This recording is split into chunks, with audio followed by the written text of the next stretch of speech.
time before New York is struck by a big storm. No borough would be untouched. Hundreds of square miles would be flooded.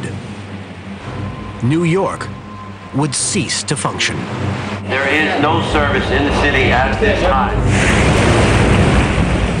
John F. Kennedy Airport and Battery Park would be under 10 feet of water.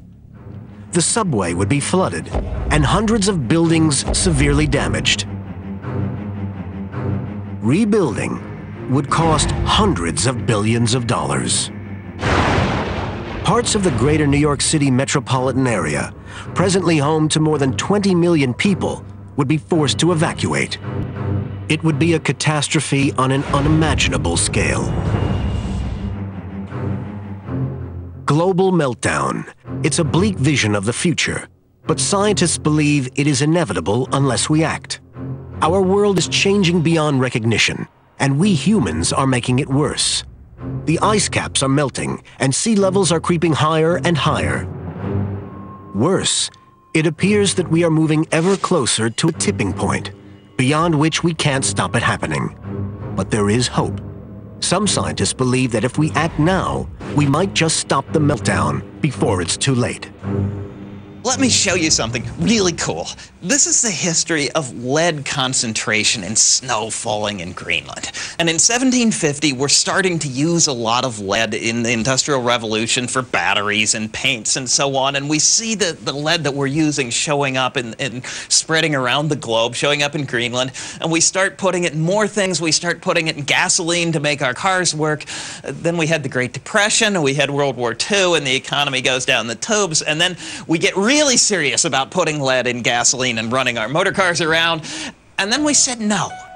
We said, hey, too much lead in our cities, too much lead in paint and gasoline is making us stupid. It's making us sick. It's bad for us. We have to clean this up.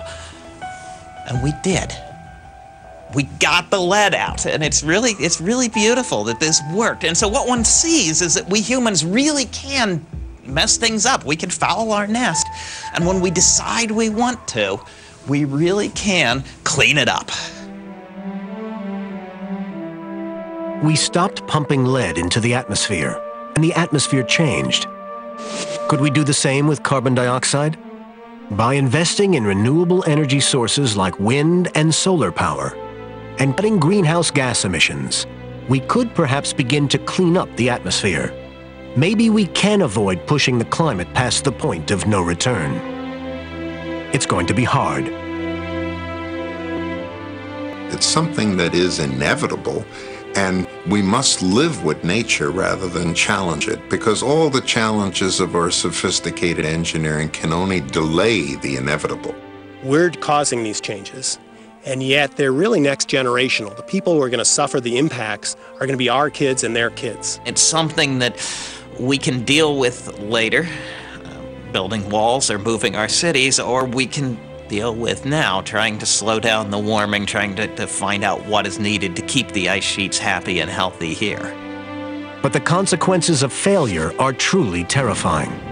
If we fail, tomorrow may bring an unrecognizable world of social and economic chaos, human tragedy on an appalling scale.